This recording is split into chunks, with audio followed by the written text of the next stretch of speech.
It's hard to tell. All those count, yeah. Closest on that. It's really tough to get. I think we should be in trouble for that. Rare is. They only closed 4 days ago. I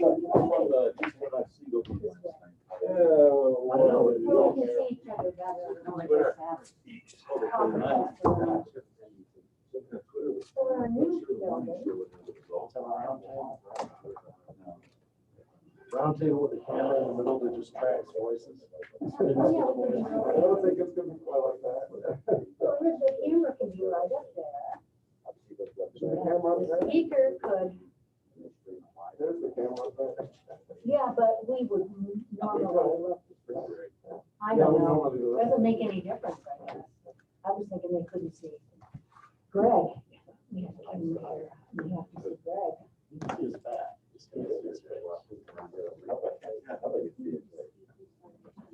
I can see part of it. Look who's doing it. Oh. Yeah.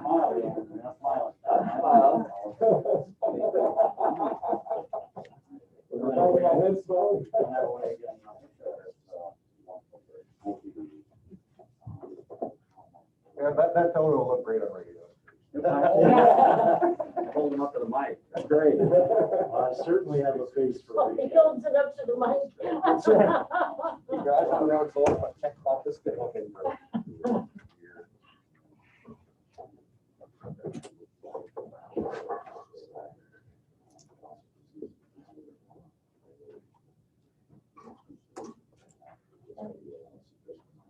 Are we up and running? We're good. We're all good? You're all good? All right, that being the case, Kay, could you call a roll? Cheryl, Here. Hollenbach, Here. Leotis, Here. Phipps, here, Robinack, Here. Roland, here, Zanfordino. Here. Okay, welcome to this committee of the whole meeting. I would be remiss if I didn't point out that this is the first time since March that all 7 members of council have been gathered together in one place. I think it's because they thought there'd be bagels.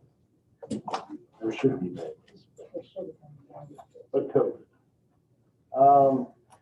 So the purpose of today's meeting is to sort of circle back on licensing, registration, inspection of rental properties, which was a topic that we began in January and then was put on hold due to COVID. I'd like to start out this meeting by having John Zanfordino, who was the chair of the Community Improvement Committee that did yeoman-like work in the early stages of this, listening to testimony and compiling data and coming up with recommendations for council. So I'd like to start by hearing from the Community Improvement Committee. Thank you, President Hollenbach. I'm going to review pretty much our summary report, which is a bit lengthy, so I'll try to be as brief as possible. And I'll try to limit my editorial comments as I go about recommendations, for example. But at the first meeting of the year, President Hollenbach gave the Community Improvement Committee an assignment to explore our residential properties. Our assignment had 7 components, and I'll briefly go through those. The first aspect of the assignment was to determine if there was a need for rental licensing, registration, and/or inspections. We were also asked to identify what problems need to be addressed. Additionally, we were to look at whether any problems that we discovered were limited to a particular type of rental or if they are industry-wide. We were asked to generate a checklist of items to be included should we decide that rental registration or inspections was our conclusion.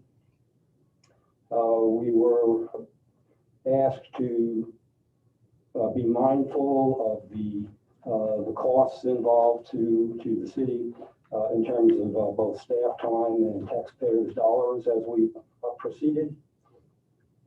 And we were asked to conduct at least 2 public meetings to gather public input and to complete our committee work by April 6th. As it wound up, we moved refreshingly quick for a governmental body. We had 7 meetings in the window of time that we were given. And we had extensive public input at 5 of those 7 meetings. Our deadline was April 6th. I believe our final meeting was on the 6th. It may have been the 5th. But in any event, as we were getting into April, of course, our world was changing. The pandemic was starting to be, a reality. And the committee initially wanted to have an 8th meeting. That never did occur. And in my mind, that resulted in a kind of a hasty conclusion to our process. In that final meeting, we had an hour meeting as opposed to an hour and a half or 2 or an 8th meeting. And, we went through a lot of material in that hour. And as I recall, there was a council meeting at 7, so we ran up to that meeting. The significance of this is I would like to state that Neocles is underrepresented in our recommendations for a variety of reasons. But basically, the recommendations that we have were ultimately agreed upon by the entire committee, or in some cases rejected. But I would like to say that Neocles was given less time than we all would have liked. And I hope as this process continues that Neocles augments what we have to say.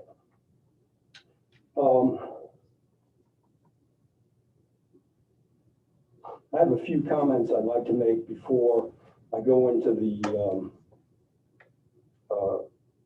summary of the recommendations, and I will be editorial during this part. I've been on council a long time, and I've long felt that we need to more aggressively address our rental and housing conditions. And nothing that happened during this process changed my view of that. My belief is that we have a system with little to no proactive oversight of rentals, and that this has resulted in a declining housing base in Bowling Green.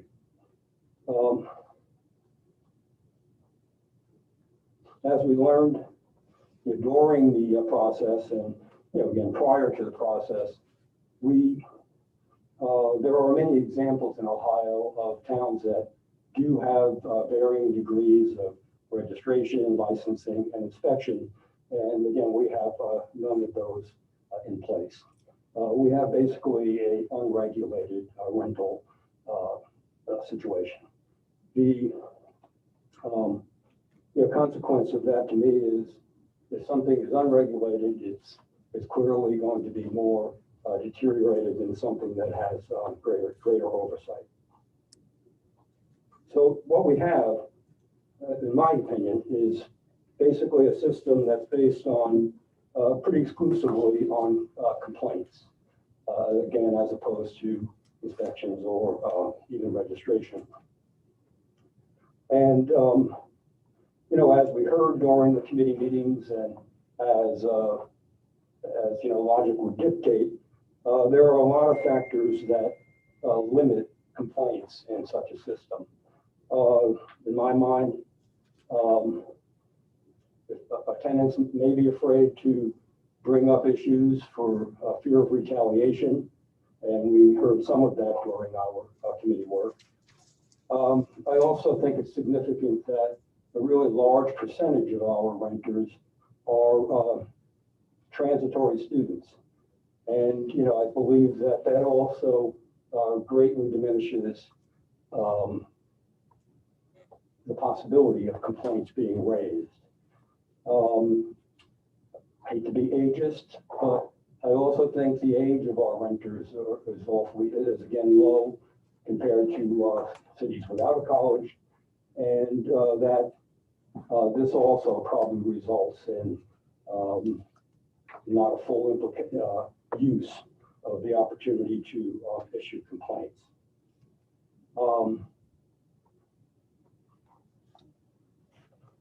Moving away, from the student rental population, I think Bowling Green also has an untold number of impoverished people, and I think that group as a whole in the country is less likely to issue complaints given their greater fear of retaliation. So, I think that, or I would state that our rental stock has three major stakeholders: tenants, the adjacent homeowners, and landlords. And to be frank, I have long felt that our system is skewed toward the interest of the landlords to a great extent. I also believe that we need to remember that we've had two studies of our housing in general and our rental properties in the last 4 or 5 years. That would be the land use update and CAP. And to varying degrees, both of those studies and the affiliated consultants expressed concern about our housing stock. So I believe as we start this process, after a 7-month hiatus, that we need to be fair and balanced, but I think we need to be working with a newfound boldness that has been lacking in addressing these issues.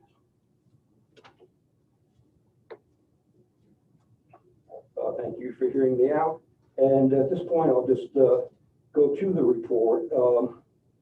Again, the report we initiated at that final meeting. The 3 committee members worked on it as mutually via email, and were able to edit it and ultimately produce what we all have read and have before us. I will disregard the first couple of pages of the report. Part of it's about the assignments and things like that, but where I'll pick the report up is at the recommendation page. And unless I stated, all these recommendations were unanimous amongst the committee members.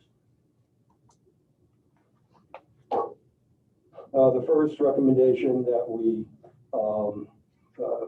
suggest is that we codify the Yoder decision. Of course, the Yoder decision involved a lawsuit brought against our city where we were challenged in terms of our existing concept of having a limited number of unrelated people in the rental. That was viewed as arbitrary, and we were told that a city could build a system around the concept of limiting the number of tenants to the number of bedrooms. That was the outcome of the Yoder case, and I believe we need to look at what we can put in place of what we lost during the odor decision. That one passed unanimously. The second recommendation was to bring back a housing commission, and the belief was that we live in a city with a lot of hardworking commissions and committees, and that that might benefit this issue. As I understand that recommendation after the 7-month pause, we spoke of beginning our work, implementing something, and then having the housing commission created to analyze our legislation going forward and help us move forward further. The third recommendation. Can I interrupt just for a second, John? On that second recommendation, do you recall, was that a unanimous decision also? Yes, it was, Mark. Actually, I'll just start including that in all the recommendations. But yes, that was also unanimous. The third recommendation was that we phase out grandfathered, legal, non-conforming rental-related homes. This has been a topic that's been discussed in Bowling Green off and on during my long time on council. This recommendation received 2 positive votes, and Councilmember Leontis did not vote for this. He just felt like that issue was extraneous to our assignment. The fourth recommendation was the creation of a neighborhood enhancement fund. This basically would entail creating legislation to allow for a mechanism to award grants to improve single and 2-family homes. Certainly an idea with a lot of merit and something I would like to learn more about. At the time of our last meeting, this passed 2-1 also. And again, it was Councilmember Leontis who felt that this was a separate, that this possibility was separate from our assignment.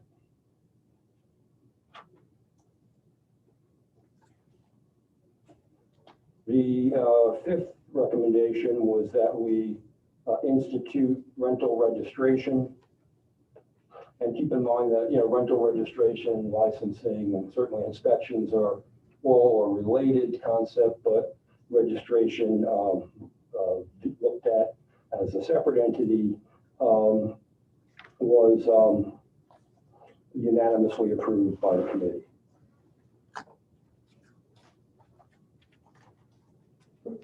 The idea behind the registration was that, prior to being able to rent a unit or multiple units, the landlord would have to apply to the city for rental registration, and in the absence of a registered property, it would be an illegal use.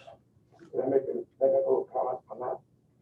So it turns out that Wood County, because we have a population of less than 200,000, the Wood County Auditor's Office does not collect information as to whether a property is being rented. So in fact, we don't know where all the rentals are. So that's the intention of one of the intentions of registration. Thank you, Nick. The sixth recommendation was to institute rental self-regulations. And this is an aspect we certainly need to discuss at length. There are those who are concerned about the housing stock that feel like self-registration is basically, I own an apartment, it's basically me saying my apartment is fine. And, we need to really look at whether self-registration accomplishes You mean self-inspection? Or- a self-inspection, yes, sorry about that, thank you, yeah, please. But we fleshed that out a bit, the idea of self-inspections. And what we, and one thing I neglected to mention, and I'm just trying to work off one document, but during the process, we had a draft legislation from the administration to consider as part of our work. And some of these last recommendations were created while reviewing that draft legislation and agreeing with aspects or arguing to augment aspects. In the legislation created by the administration, there was the concept of a checklist to be completed by the property owner, well, the landlord. But what we added to that was that I'd like to see that mirror the best practices that we heard from some landlords during our 5 public meetings.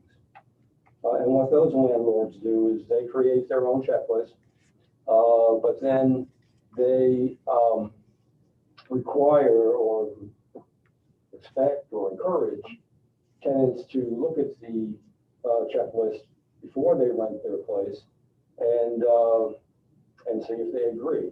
And to me, that makes it more than just my saying my apartment is fine. That means I'm giving somebody a list, they're looking at it, and they're agreeing or disagreeing. The significance of that for me is that, again, I think it's hard to make complaints once you're in a place, but if you have the information before you make a decision, people may reject an inferior apartment. So our checklist concept was providing the list to prospective tenants and ahead of the, ideally ahead of the any renting that would occur. This recommendation passed unanimously.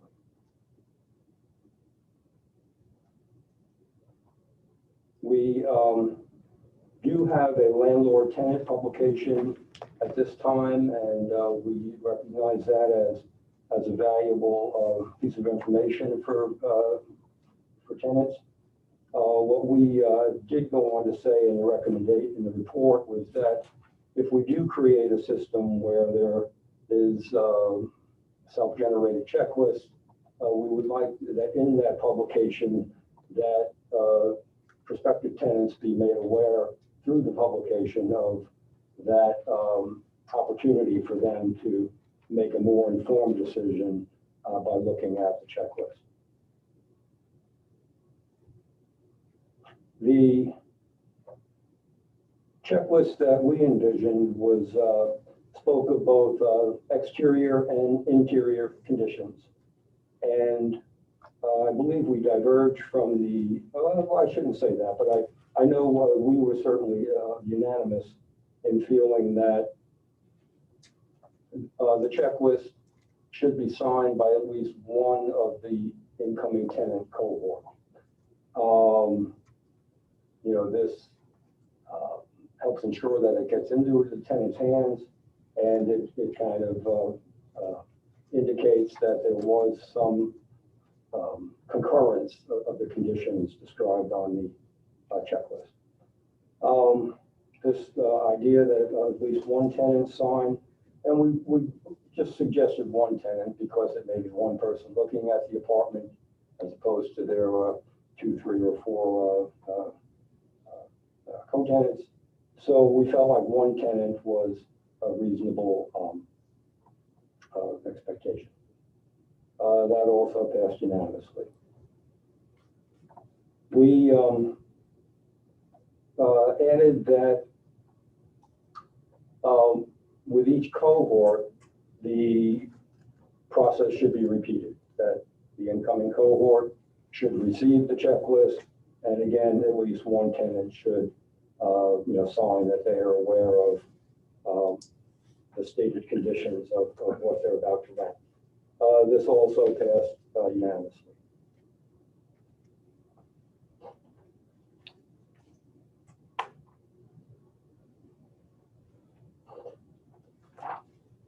A related concept to rental registration and perhaps self-inspection is that the city should consider or may consider a rental permit. And if there is a permit process created, we unanimously felt that evidence of checklist and self-inspection, if that becomes the ordinance, that those things would be addressed and handled prior to the receipt of a permit. This also passed unanimously.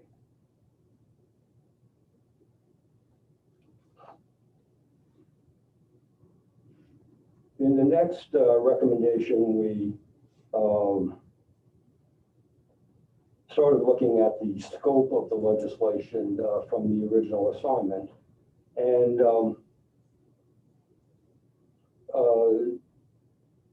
gentlemen, I don't see what we agreed to unanimously, so I'll just list off what we have on page 5 here.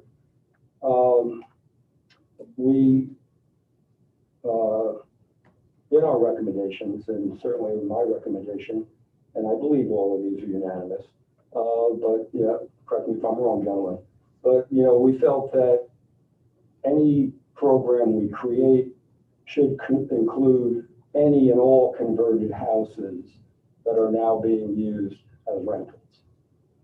The draft from the city, and this may just be an oversight or perhaps something that we would all agree to revisit, speaks of converted houses that are single or double bedrooms.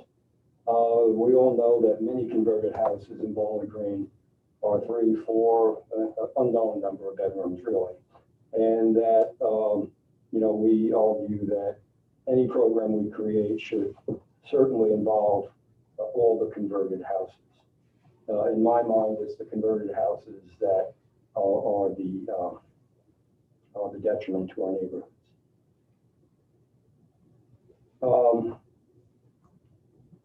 We also have recorded that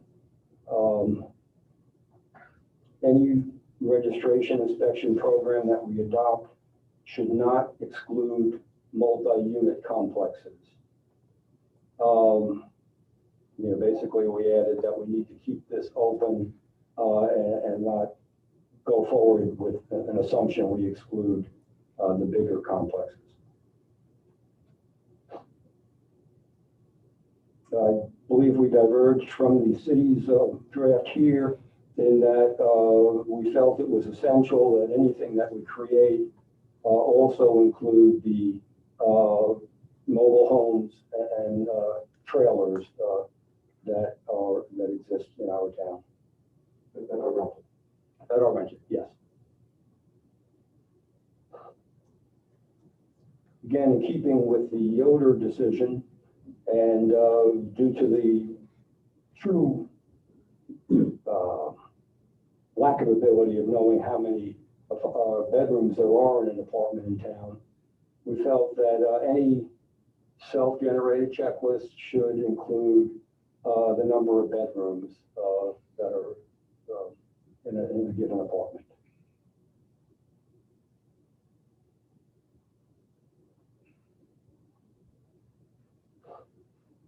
That would be part of the registration, right? When it was registered. That's what we're arguing, yes, that the registration form would say I have X amount of bedrooms. The checklist, dynamically, for registration. The checklist or the registration process, we argue, should, if not give a list of the tenants, and I realize that would be onerous because that changes, but I think that we should have landlords commit to the number of tenants they expect in their properties.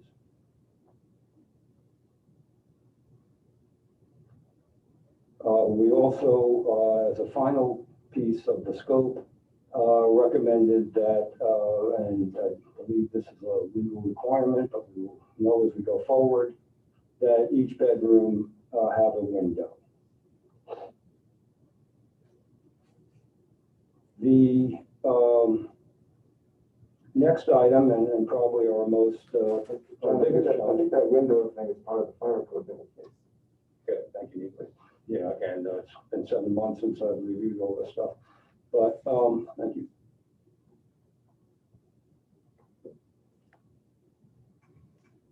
The, idea of inspections is probably the biggest point of contention between the stakeholders. We, tried to come up with a middle ground on this issue. Our recommendation is that each year a manageable number of units be randomly inspected. You know, if an individual has 100 units, if the system is really tight and we have registration, we will know those 100 units, and you know, we argued that each year a percentage of those should be randomly inspected. I see this as essential. You know, the whole concept of self-reporting, again, has merit, especially with signatures, but inspections adds a whole new layer of protection and improvement to properties. These inspections, we argued, should be performed by a third party authorized inspectors, and that the cost would be the responsibility of the landlord. This recommendation also passed unanimously. And finally, you know, getting back to the idea of the complexes, you know, we recognize that some of the complexes are, you know, 50 to 100 units, but, you know, rather than just assume everything was up to snuff in such complexes, we felt that we'd like to see 1 unit per complex. Complexes beyond a certain agreed upon age be subject to random inspections. And this also passed unanimously on the committee.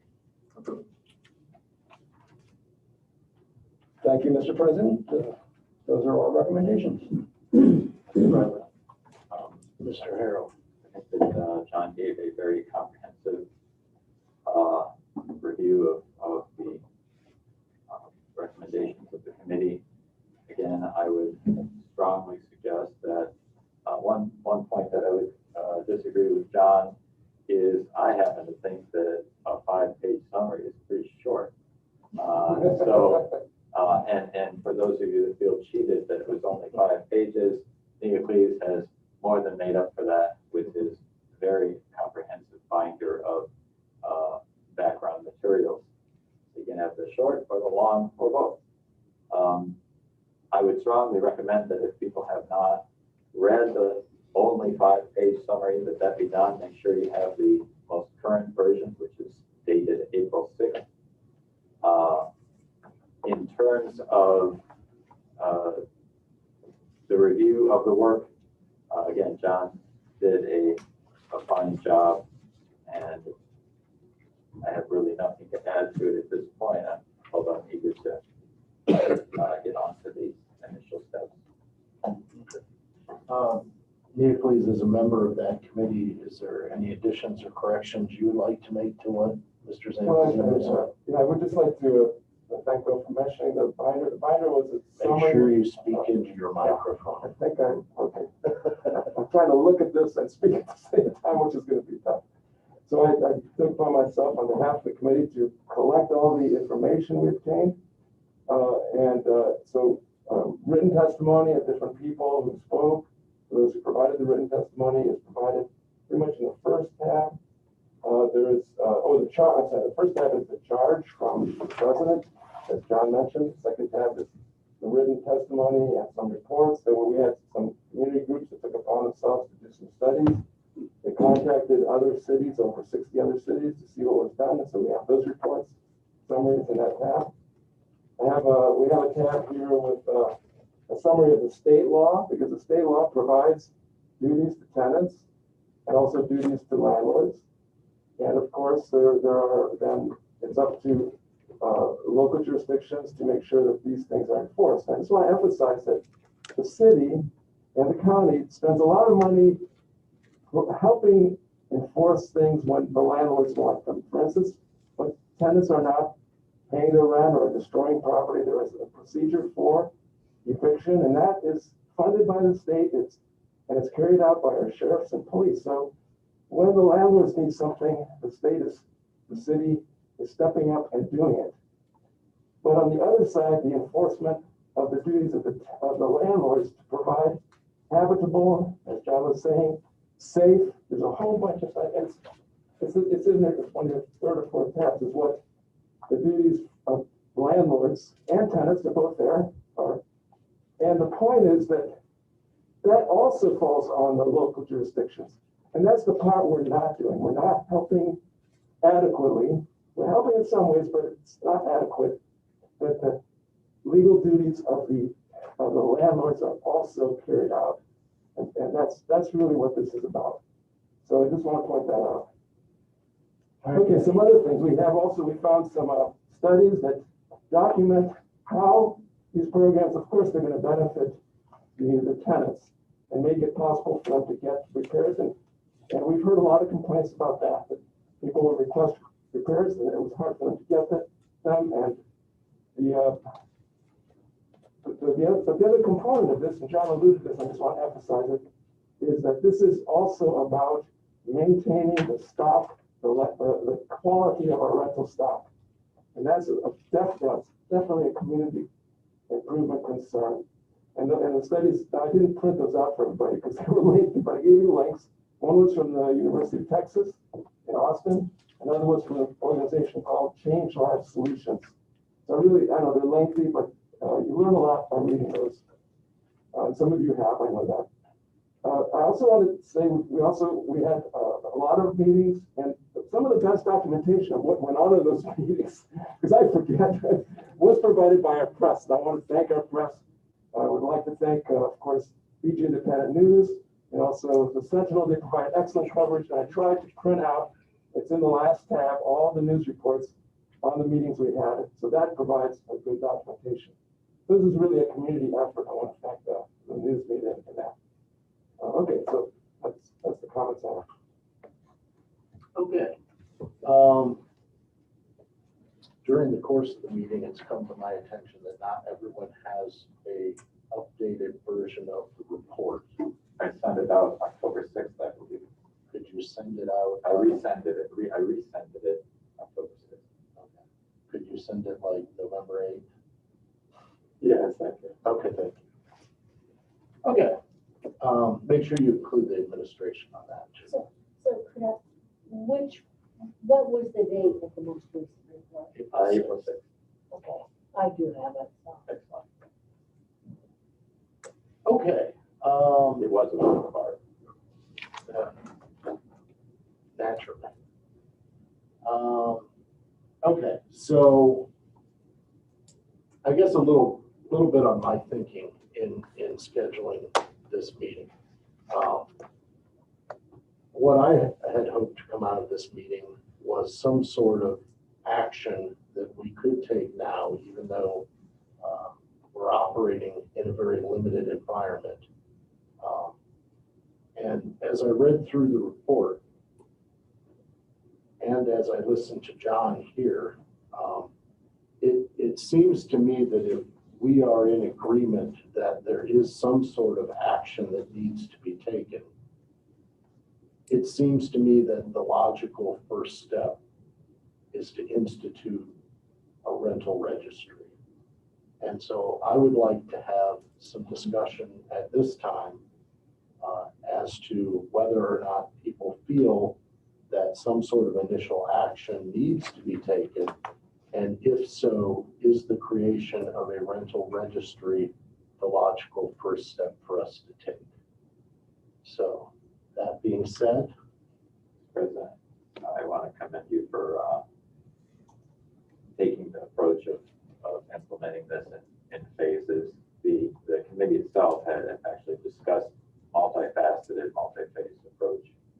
And as John alluded to earlier, the idea of having rental registration in the recommendation, it was one item in and of itself, and it was item 5 if you have updated. And the reasoning for that was no matter what we do beyond that, we do need to have the registration. So, and my thinking is that the more controversial aspects or potentially controversial aspects of this rental registration, licensing, and or inspection, combination of those, is not the registration.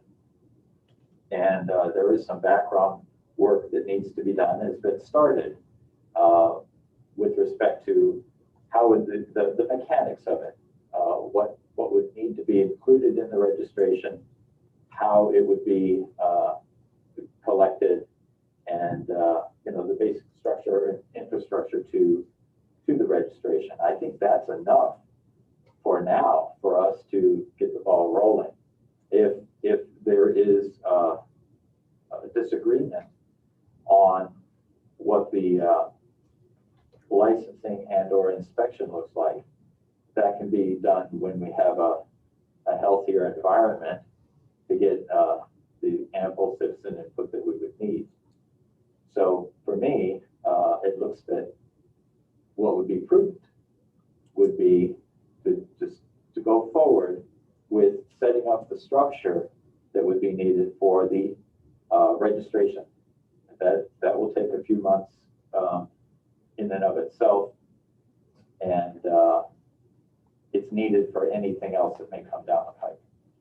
So I appreciate the phased approach and the sensitivity to not doing anything that without the needed citizen input.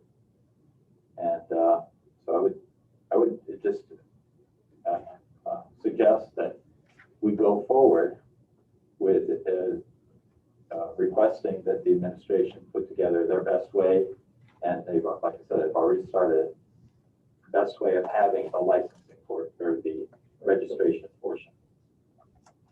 all right, so now I understand from your comments that you feel that there is a need to proceed with something. Yeah, at the very minimum would be the registration. And I can tell from John that John believes there is a need to proceed. I do. I believe, I try to not have myself talk more than 15 minutes, but I knew there'd be 45 minutes for me this morning. But on page 4, kind of a parenthetical part to the instituting rental registration. At that time, there was the discussion of starting with registration and putting aside inspections and things like that. This is about the middle of page 4. And, for what it's worth at this point, that was rejected by both Mia Cleese and I. I feel that, yes, it's a starting point, but, I think we're beyond the point where a baby step is going to be a good move. It wasn't the CAP report, but the land use update basically said we're a city in a housing decline. And their argument was that it's a slight slope now. As we continue to not address it and kind of address it, the slope becomes more precipitous.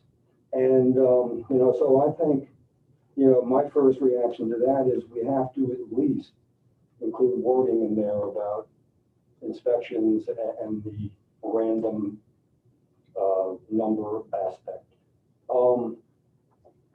The city legislation, which I, alluded to, was basically creating a rental registration program, and much of it I like.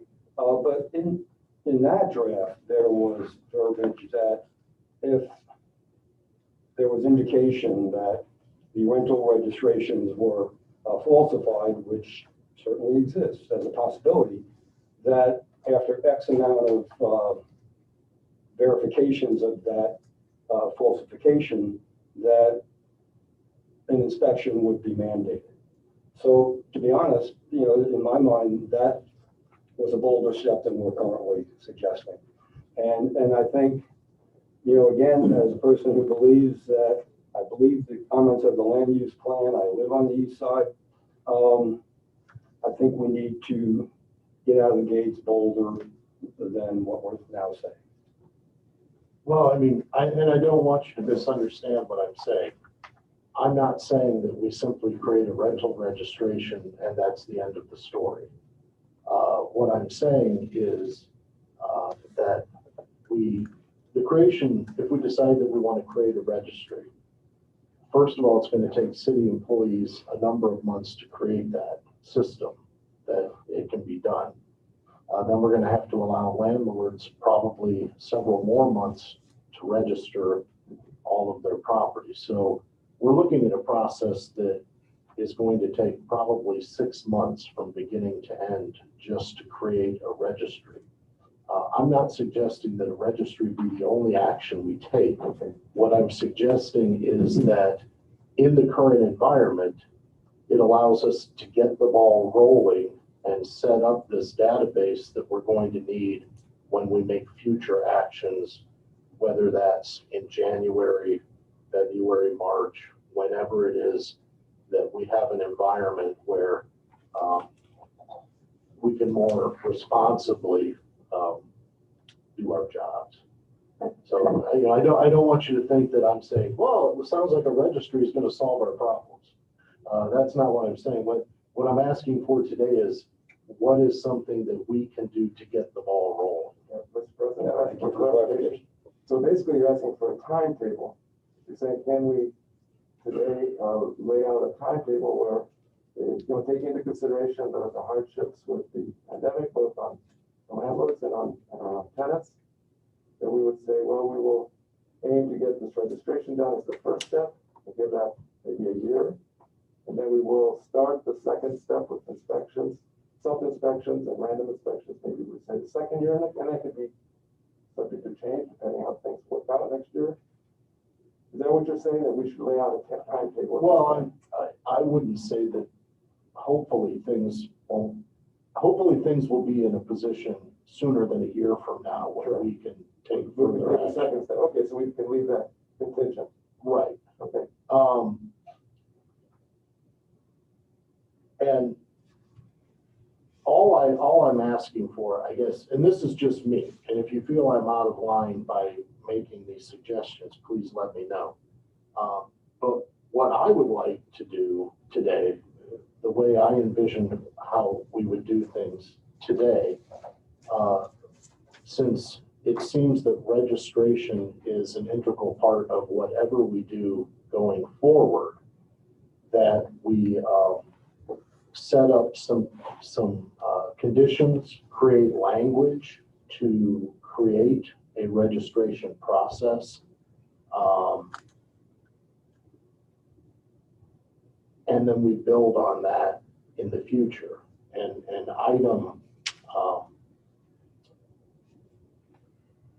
item 4 on the agenda is discussing under what conditions we begin to move forward after creating the registration.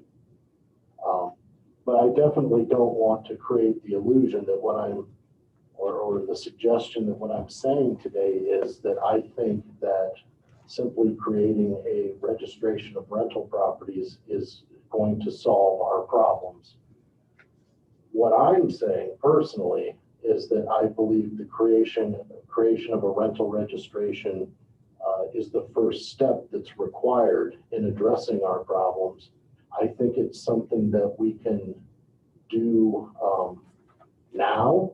I think it's something we can do that's not cost prohibitive to anybody.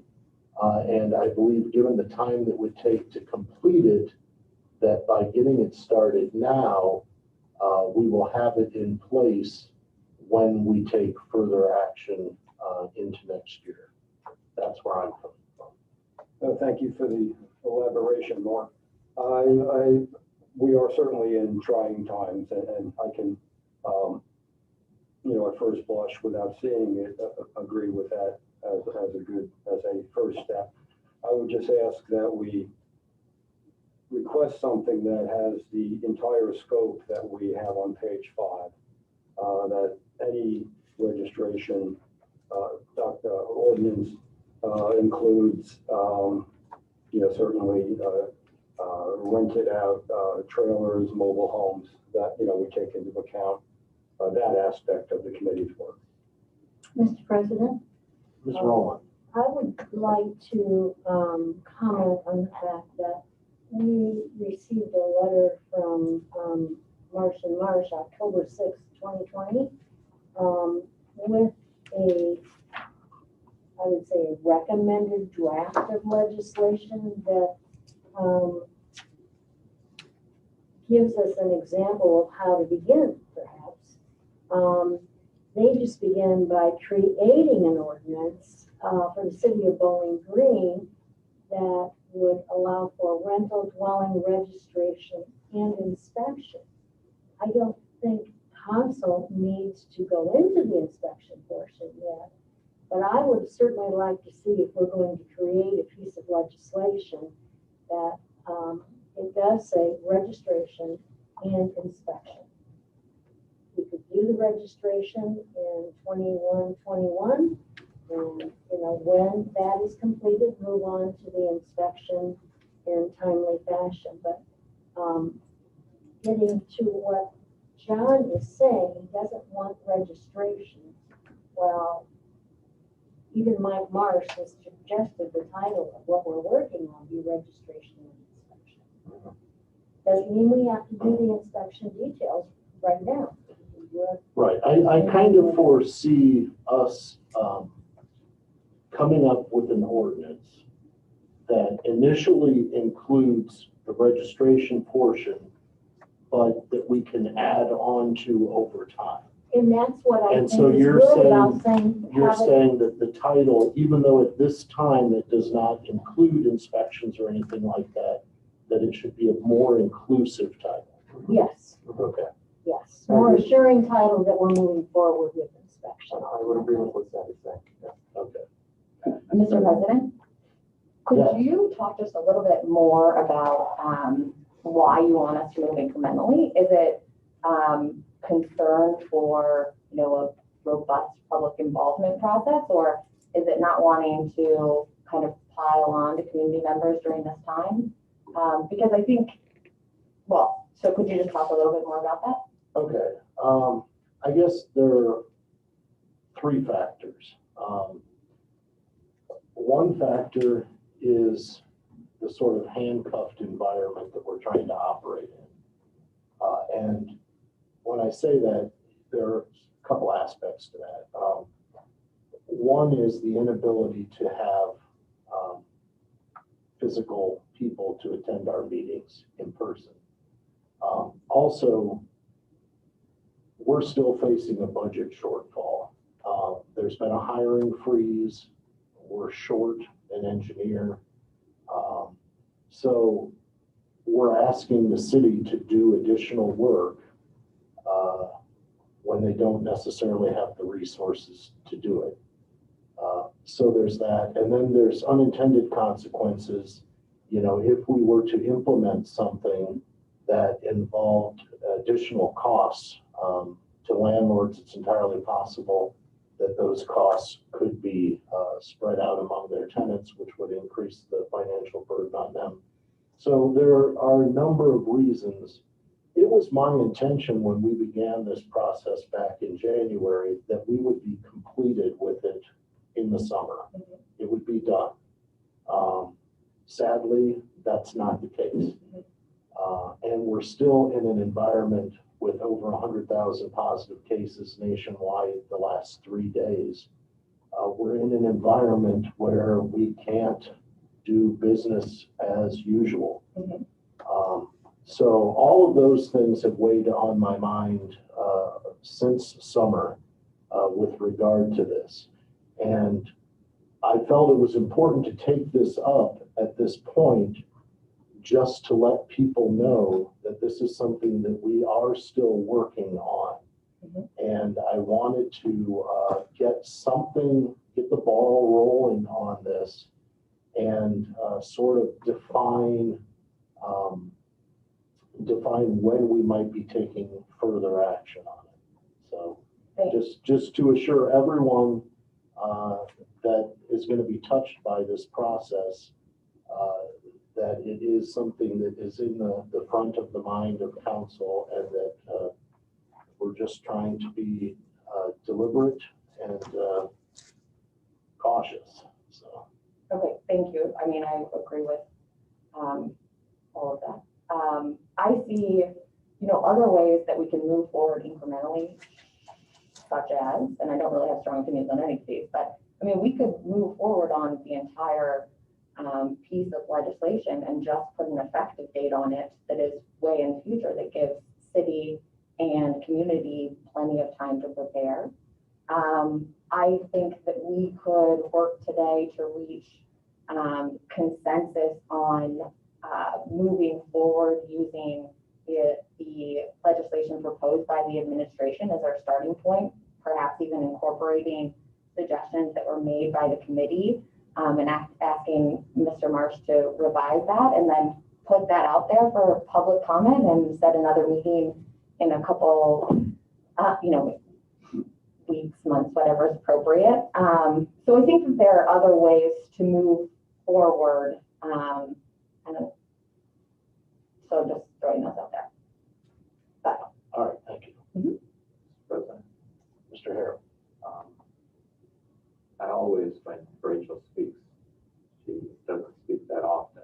And I admire that.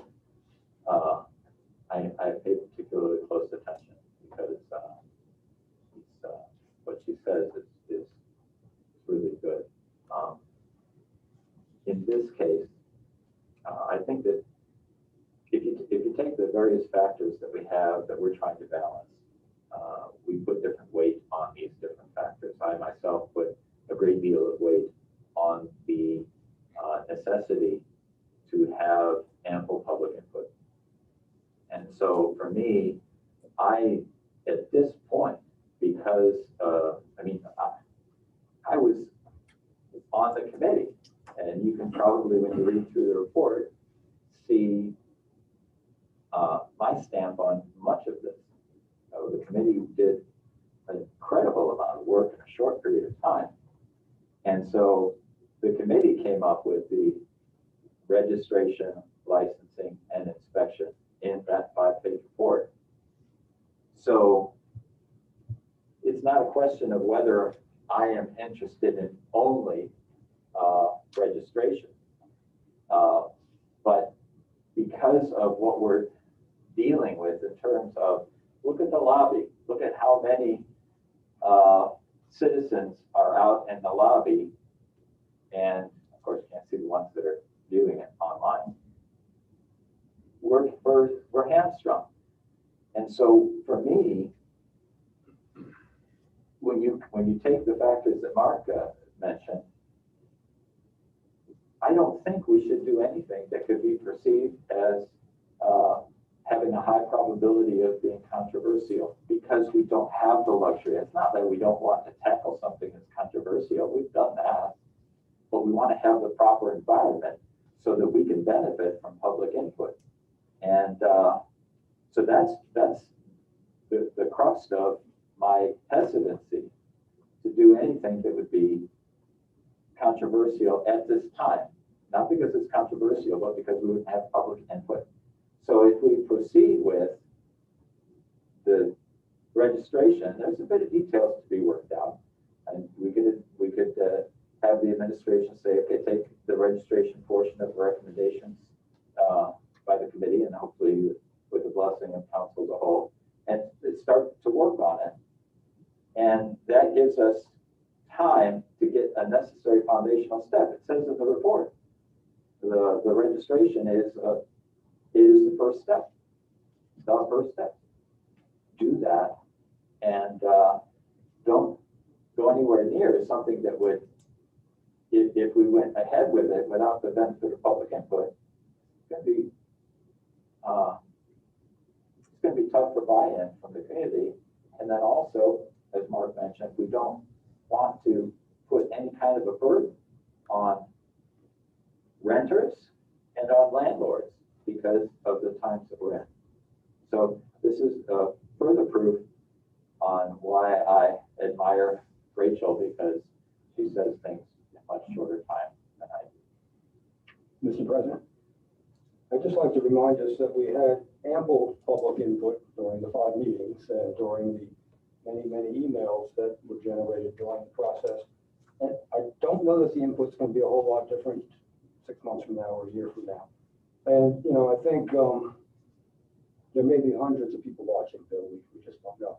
But, you know, the thing that, you know, I'd like to amplify from Sandy's comments and Rachel's is that we can put dates on these things. The registration concept will be, you know, expected and required by whatever time frame we come up with.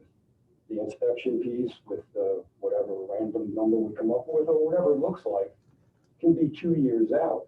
And that gives a lot of time for public input. You know, and once there's even an awareness that there is a legislation, people will be, stakeholders will be on top of this, and we will get feedback, even if just 2 people show up physically.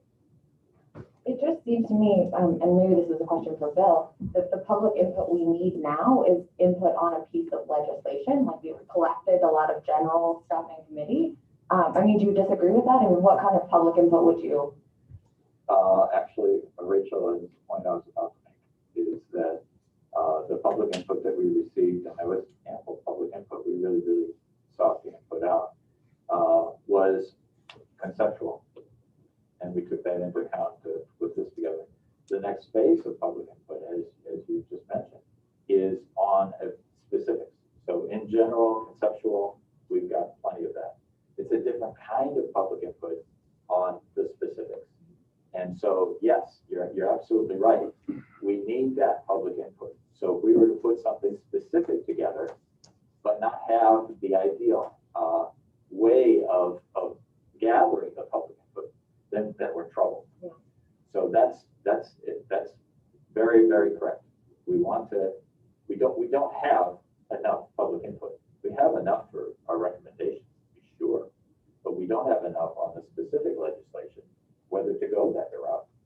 And if we did come up with a specific legislation,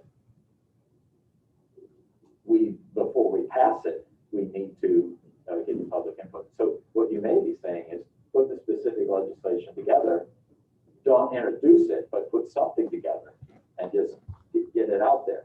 I think that should be done, but I'm hesitant to have that done now for, you know, the whole shoot match. I'm hesitant to have that done now because I'm afraid it'll be fits and starts kind of getting the public input. I'd rather wait till we get to the point where we have more normal times, if you will, for public input, and then have the legislation. So go ahead with the less controversial registration. That's going to take some time. We don't want to overburden the administration who's trying to keep us safe and work through the budget, et cetera. Get them working on that. Basically say, registration part of the 5 pages, go do that. Come back to us. What's the form going to look like? Is there penalties? How are we going to implement it? What's the time frame? Let them work the details out and come back to us. That's going to take time. And hopefully by then, everything will be done. Yes. I don't think I'm disagreeing with Bill, but I just want to point out, the committee created a comprehensive plan, and they presented it as a comprehensive plan for your consideration, for the city council as a whole to consider. And our job, and we're all here, our job is to look at this, and most of the recommendations were unanimous, or a couple things I actually voted against. but you have a set of recommendations for a comprehensive set of comprehensive legislation. If it should be looked at as a whole, the implementation is a timetable, and that should definitely take into consideration what we're dealing with. But the public will not be able to comment until we have legislation. Here I'm reading what was said both by Sandy and by Rachel. We need a comprehensive piece. We need the legislation fleshed out, and we need to ask the administration to draw it up. And what we need to do today, we don't have a lot of time left, is decide which of the recommendations you have been given you would like to see included in the registration, in the administration, in the legislation. That's really what we need to do today. So I propose, I move that we get on with it and look at each of those recommendations and decide what's going to go in the legislation. That's really what we need to do. All right, so let's start with this. Number one, okay, codify the judge's guidelines given the Yoder decision related to link between number of bedrooms and the number of renters. Okay, now as I listened to the presentation and as I looked at things, here's where my mind is at on this issue. If we were to take this first step of setting up a registry, one of the things that would have to be listed on the registry is the number of bedrooms in the property. Okay, That's along with the map. and then we would be able to cross-index that with the auditor's site or whatever to verify that that is the correct number of bedrooms for that site. So now I'm not suggesting that if we simply set up the registry first, that it's going to address every issue. But what I'm saying is it will address some of the issues.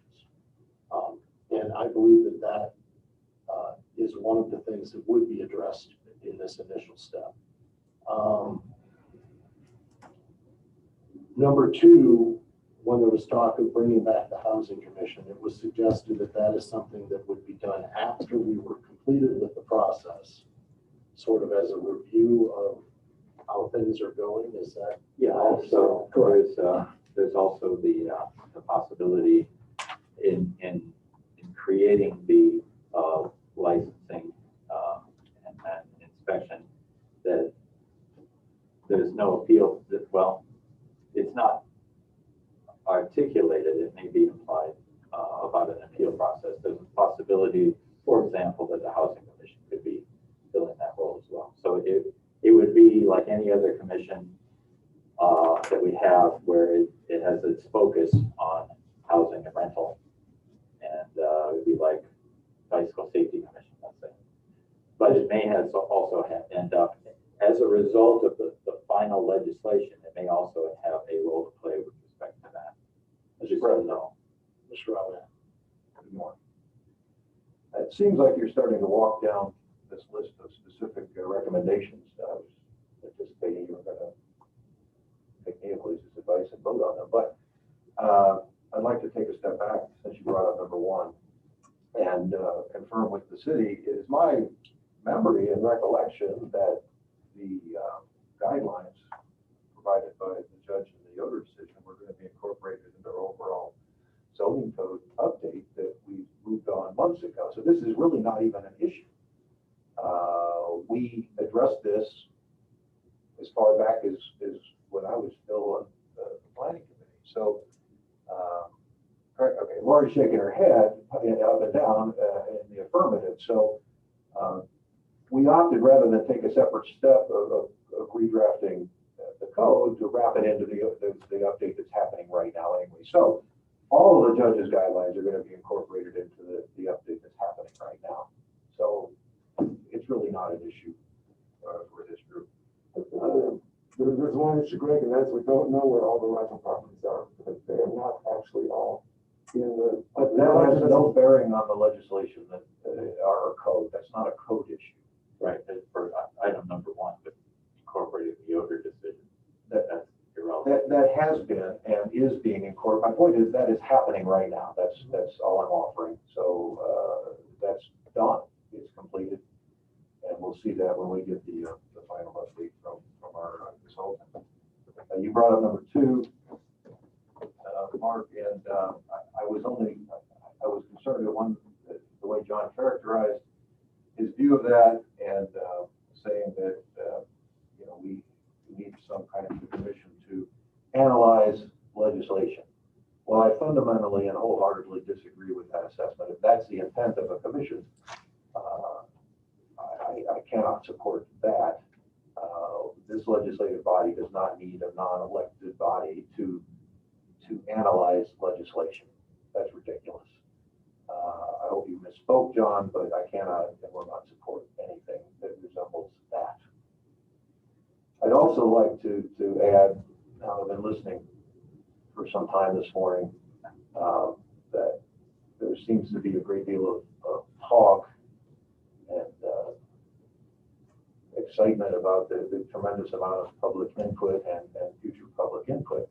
But I would like to point out that this binder, that although it's full of information, is missing a great deal of information as well. I have received communication, as have all of you, from a number of individuals whose positions are not represented in any of this discussion or in this binder. For example, and these folks have contacted me additionally more recently. We received, as part of this process, a nice letter distributed the old-fashioned way from Kim Rose of Rose Auction Realty. That letter was sent to all council members. We received an email from Steve Green of Mecca Management. That was emailed to all council members. We received an email from Bob Maurer, basically landlord, with an attached copy of the 2016 Bowling Green Exterior Housing Evaluation Survey, which is just simply a document that public record that had been previously presented to City Council by the County Health Division. I also received, and that email also had his comments, and again by everybody. I also received an email from Rick Metz, another major landlord in both Bowling Green and Oxford, experiencing as a landlord in two cities. And his email, although it's not clear that that was sent to anybody but me, I can't tell from the address, but he spent a great deal of time analyzing and providing commentary on the housing survey that, in his opinion, was rather one-sided and that it only sought out complaints and gave people an opportunity to express their concerns, but not identifying those things that are going well. So I think that it needs to be, I'm saying this so that it's on the record, that these views from, these are citizens, these are investors in our community, these are people who care a great deal about how our community succeeds and are involved in many other ways. These positions were not represented in the committee's report, nor are they provided as documents in this binder of relevant information. Even though, except I can say with 100% certainty, except for the letter from Rick Metz, all of these documents were sent to everybody. Greg, they're in my binder. They're in my teal. Mine is teal. Okay, well, then maybe mine's faulty, but regardless, they're not addressed. Yeah, those, I put those in there. Yeah, Sure. sorry. Well, I'm sorry I misspoke there, but I am concerned about their not being represented in the assessment. And I think the views of these folks are relevant. Their comments are relevant. I think, for example, I think that Bob Maurer's letter referring everyone to the 2016 Bowling Green Exterior Housing Evaluation Survey that was presented to council, part of the 5-year plan by the health department, which pointed out the exterior inspection of all homes in the city, around 5,500, 1.6% of the houses had any deficiency and 90.9% of those homes had zero deficiencies. So there's evidence and documents out there. I'm just suggesting that weren't completely represented by the documents provided by the committee. Mr. President? I would like to speak. I'd Greg, thank you for your observations. The reason I'm not asking for a vote on these individual items is because I'm merely having a conversation about how establishing a registration will or will not address any of the aspects of these individual items. Number 3, the phasing out of illegal non-conforming rental-related homes. I agree this is something we need to look at, but I also agree with Council Member Leontis that that's not within the original scope of this project. Number 4, the creation of a neighborhood enhancement fund. Certainly, barring it being funded solely with grant money, that is something that would involve a cost. So that's something that we might want to address later on in this process. And then number 5 is the institution of a rental registration. And after reading that and looking at the subsequent comments, I just feel that that's the logical first thing to do. I understand what Rachel's saying about how we can lay out the whole thing and then just have a timed implementation. My experience since March is that timed out implementation of things doesn't work because the playing field is constantly shifting. And even if we set something out for a year or 2 years down the road, who knows what's going to be happening a year or 2 years from now. So today, what I wanted to do, what my intention of this meeting was for us to come up with the first step, the logical one, which I felt was the establishment of a registration, and discuss what we would want that to look like, what would need to be included in that, so that when we do build on it in the future, whether that's 2 months from now or 6 months from now or whenever it is that we decide to get into the meat and potatoes of the inspection and all of that, that we have the data that we're going to need. So any comments on that?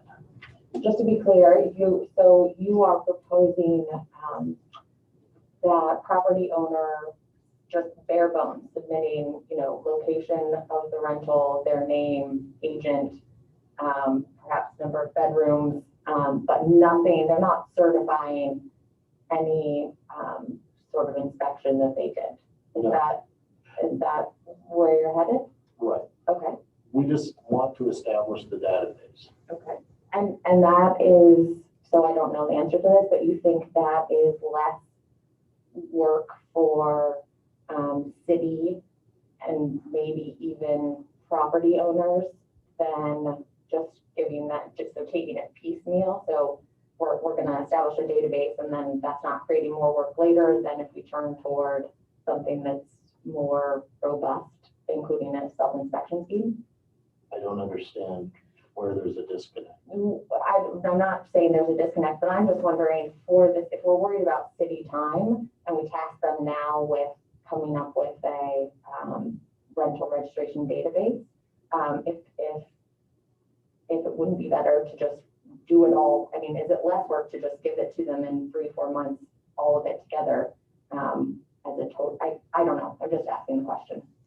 If I ask another question, is do you need to create legislation to institute this process, or are you suggesting that it could just be a resolution or a request and just get us a There has to database? be an ordinance that would establish. So the there will be an process. ordinance to establish that. Correct. And you don't want to do a comprehensive ordinance that would have all stages with appropriate phasing plan. If you want to do that, we can do that. We can't do that today. Mhm. And we most probably cannot do it for quite some time until conditions change. Well, we could look at each of the recommendations and vote on which ones we want to include. We could do that. I think, Mr. President, it seems that we're talking about possibilities here, yet everyone has likely made up most of their minds on the way we'd like to proceed in the short term. May I make a motion that we vote right now on your proposal to institute rental registration? Let's take, this is a motion to take an up or down vote on whether to proceed. Of course, under our procedure, discussion of that motion will continue. Registration only and not inspection? And in view, well, my motion, Mr. President, is that we institute rental registration. And will this include some kind of checklist, or is it just, I want to play? I don't know, John, we have to vote on the motion first and then have to have the discussion. motion, clarify what we're voting on, Greg.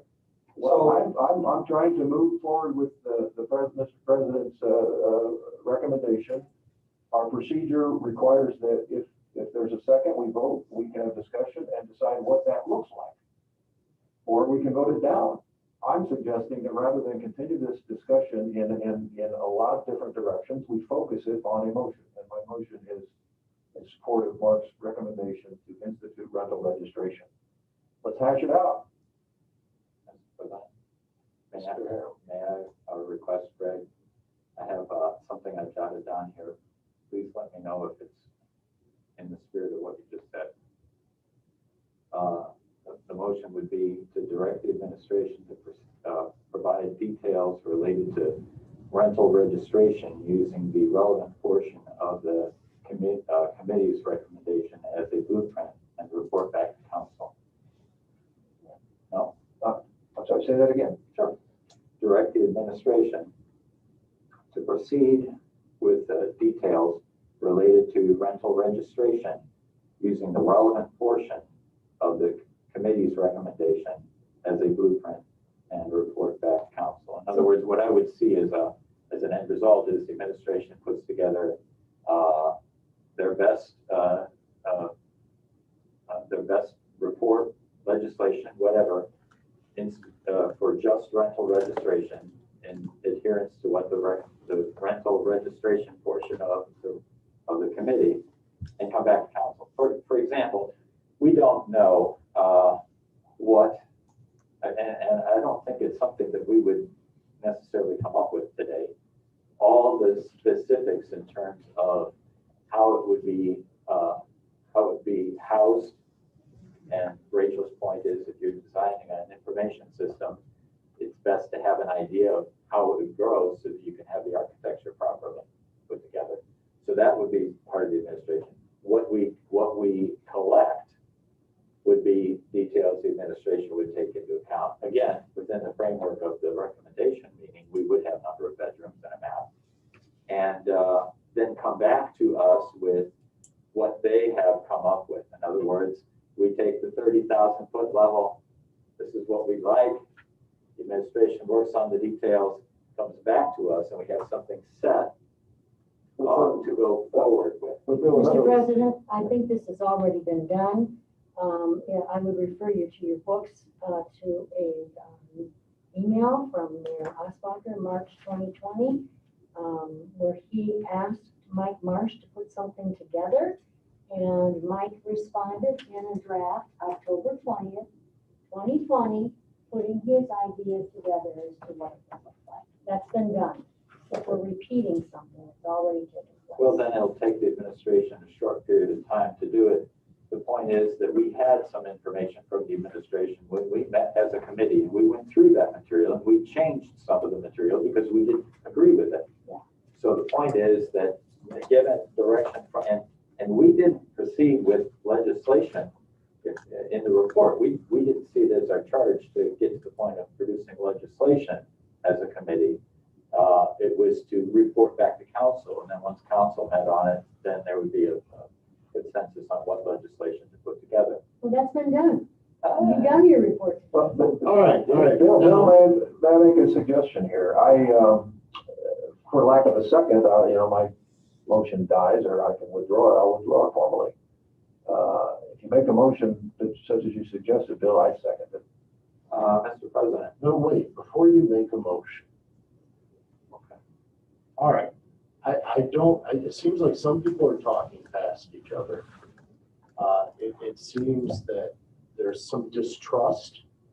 I get the vibe from certain members that they're afraid that this is some sort of effort to implement something and then go no further. And I want to make sure that I address those fears. Whenever we create an ordinance, okay, there are different sections to that ordinance. And underneath each section, there are, A, B, C of each section. What I am suggesting today is, and we can give it whatever title you feel would be appropriate, okay, that we create that initial step of this ordinance. Whether it's, 121 or whatever it is, we create that initial piece of this legislation, which will allow the administration to come up with a system for collecting this information and will give time for property owners to submit the information. And also, we will decide what information we're going to ask for from them. Okay. That's what I'm asking. That's what I'm asking today is that, what can we do today? I think that today we can take that first step. That's what I'm asking. So for any motion that parallels what I'm saying, I would support that motion. Mr. President, there's 3/7 of council that spent a lot of time on the recommendation, and the recommendation was unanimous. And in specific portions of it, examples of when Neocles was the dissenting vote, it was not necessarily in opposition to the particular aspect of it, but the appropriateness of including it. So in terms of there being some nefarious plot, we already have 3 council members that are very much in detail on record as being in favor of this. So I'm confident that and especially after hearing what's transpired today, I'm confident that we certainly have a consensus of heading down this road. And to really boil down to, do we want to map out the entire path, or do we want to just concentrate right now, because it can be treacherous, on the next step? And so I move that we direct the administration to proceed with details related to rental registration using the relevant portion of the Community Improvement Committee's recommendation as a blueprint and report back to council. And I'd be very anxious to see what they come up with. It may be a 5-minute exercise, or it may take a bit more time, but that's my motion. So you have made a motion that the administration create legislation using the relevant portions of the CIC's report with regard to registration, and then return that to us for our comments and adjustments. Yeah, very, very well put. I will second that motion. Okay. Are we going to discuss the motion before We can discuss it. I thought we had that. but- How would that differ? How would that differ from what Mike Marsh has already created for the mayor when the mayor requested it? Well, I don't know what draft you're looking at, but it's entirely possible that may include things beyond just registration. It does. Mr. President, yes, what that includes is inspections if you found the vehicle supplying X amount of time. But it doesn't have the same teeth in terms of registration that the committee came up with. It doesn't have necessarily, or it certainly doesn't say a tenant has to sign. It doesn't say that it has to be given to the tenants before they, or recommended that the tenants see it before they rent. As that reads, there would be the self-reported check sheet Mhm. on a wall somewhere in an apartment. You know, so those things are what we try to go beyond. So if what Bill is saying that this first step will result in legislation that extracts all the relevant registration aspects of our report, I can live with that. I would prefer to see something that talked about licensing down the road, but that's a separate issue perhaps. But in the name of moving this forward, I feel good about this motion, as long as all this is incorporated, including certainly the number of bedrooms. We allude to the auditor site. The auditor site is at best a good guess about how many bedrooms there are in an apartment. We need to have some reality, begin to be established. So, if it includes bedrooms, prior viewing by the tenant's signature, I think it is truly a good step. Okay. I just want to say I certainly trust the three gentlemen who are on the committee that studied this.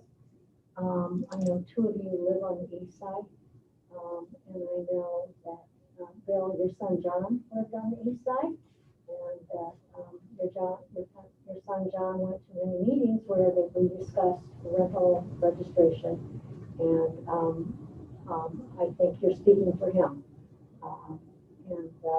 I'm going to listen to what you have to say, all three of you. So I'd like to propose a friendly amendment. Can you tell me if it's something you accept? Well, we already have a motion on the. Well, it's an amendment to the motion. Oh, And at the same time, we ask them to incorporate the other recommendations that are in the committee report for the other parts, so that we can consider this one part at a time. But I'm very concerned that we, as a whole, that we consider the whole report and move ahead with the others. We don't have to implement them all at the same time.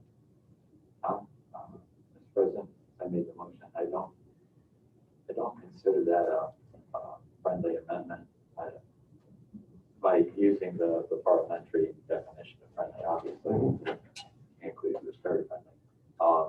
But friendly has to do with minor. Okay, then I would like to propose it as an amendment that we actually include the other parts, the other components, with the understanding that there will be a phased implementation. I really don't want to address the other elements until we get to a point where we are going to fully address the other elements. I think it muddies the water of this first step.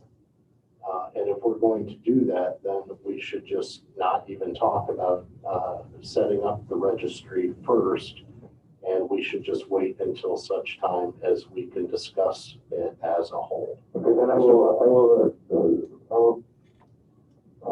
take back my amendment. We'll go ahead with this. Call for a vote. Well, has everyone had the time to speak their piece? Were you going to say something, Craig? No. No? Oh,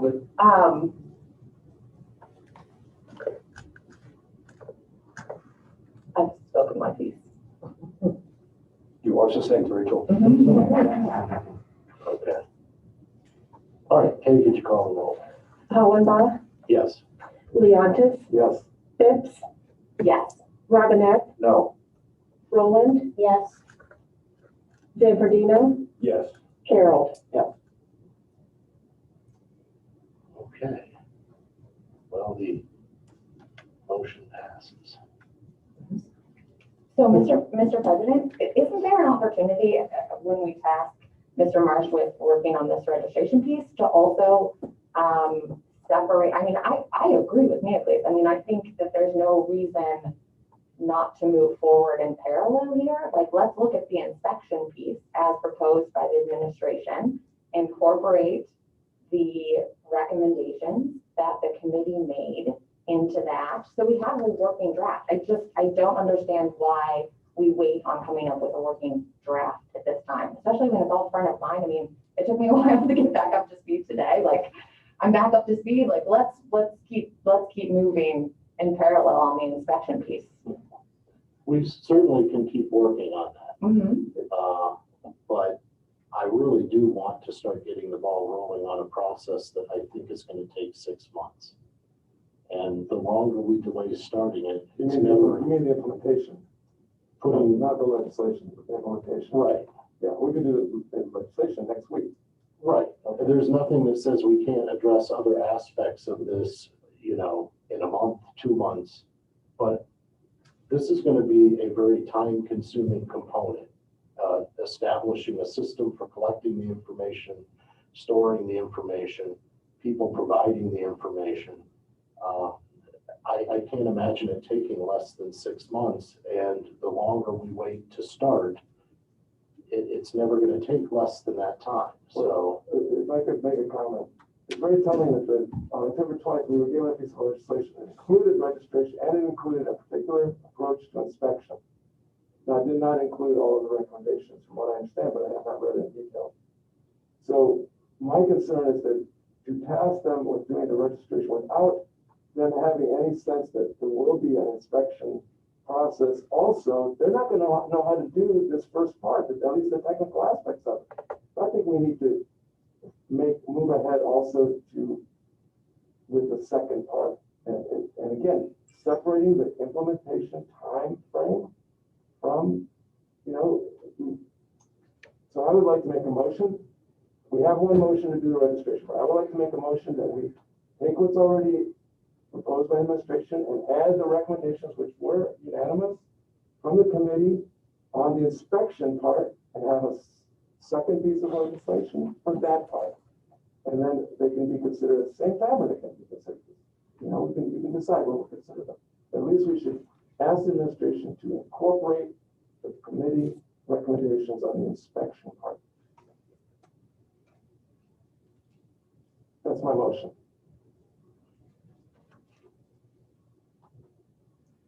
Well, what we have in the report is a recommendation that there be a random number. of All those inspections. things get put in, yeah. And, I certainly argued for that, and that was, my inclusion. So I made a motion, is there a second? That's the question. I think, to do that, we would need to clarify what that random percentage is, so people go know what they're voting on, when that'll be. They can Implement it down recommend the road. something and then we can debate it once we have it in front of us.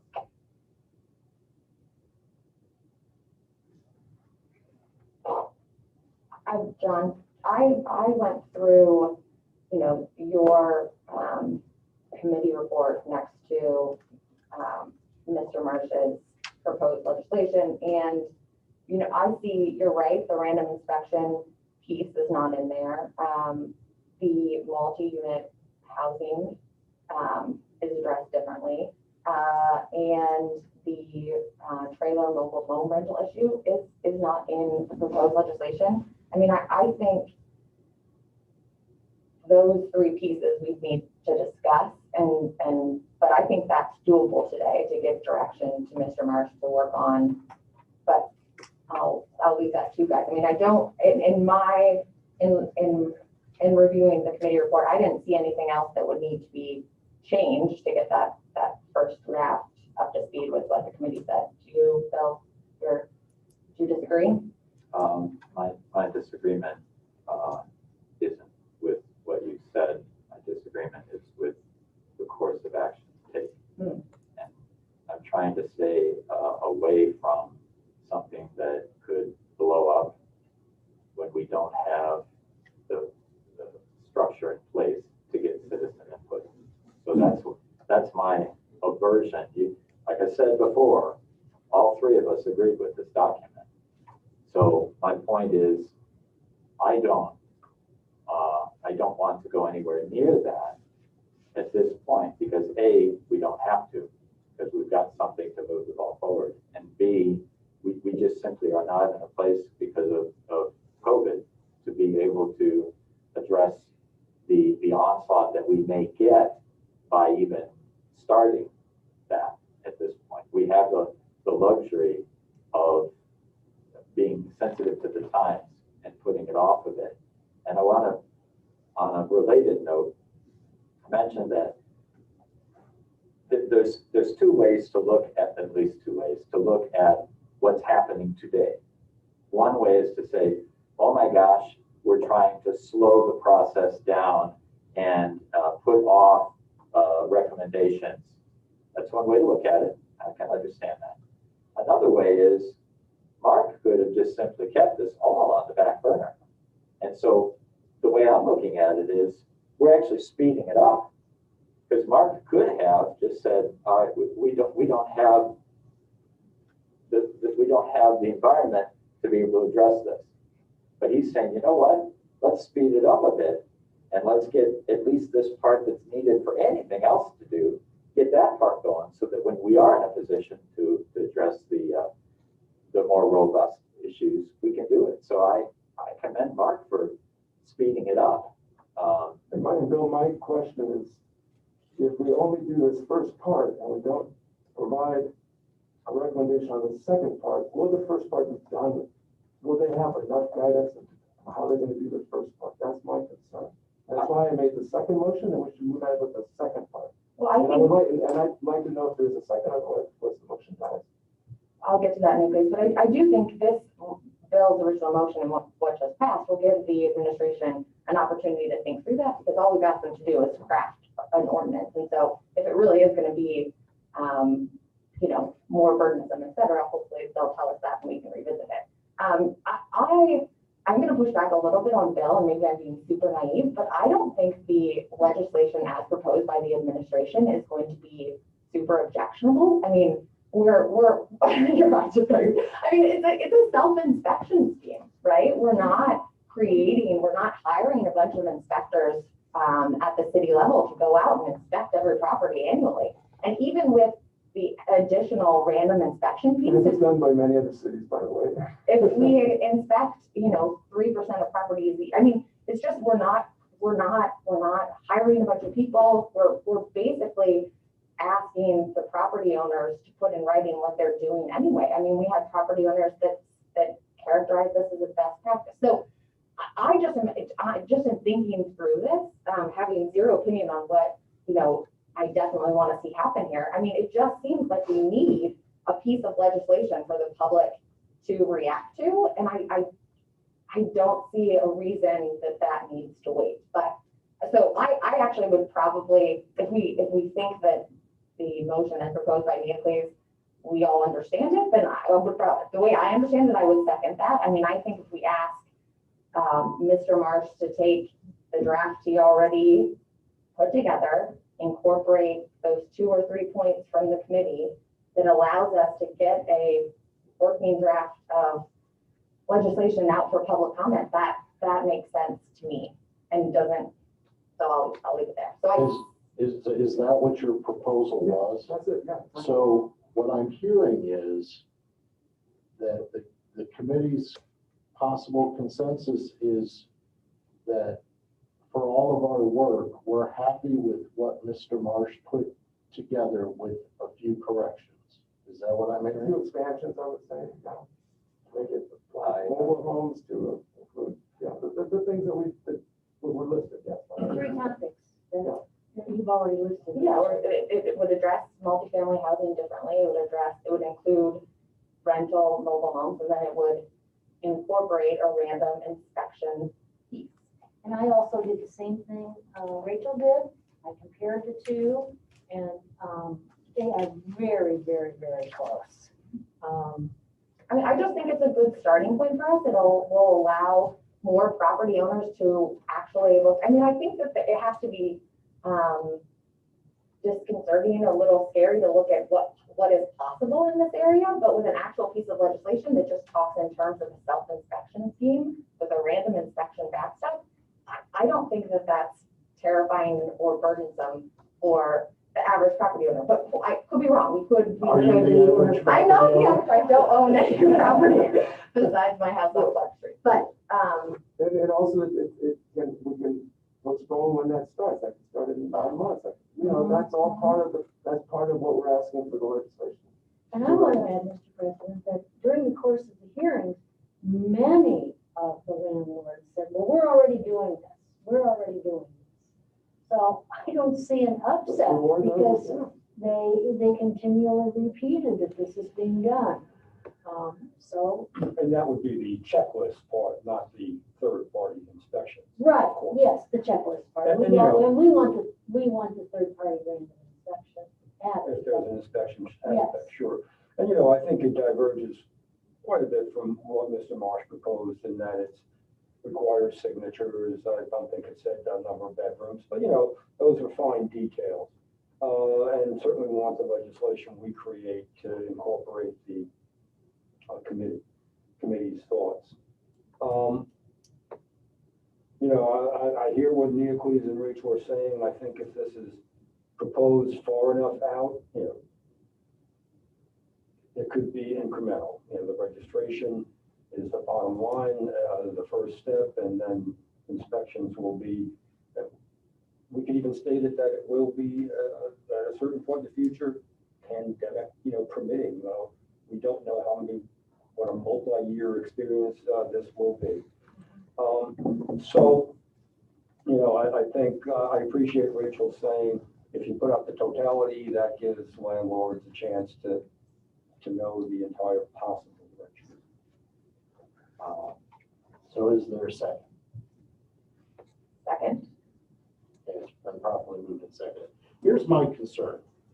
I think in a very rose-colored way, a lot of members are oversimplifying the complexities of the inspection portion of any legislation we come up with, the impact that they would have on individual property owners in the community, and the public insistence on participation that's going to be generated.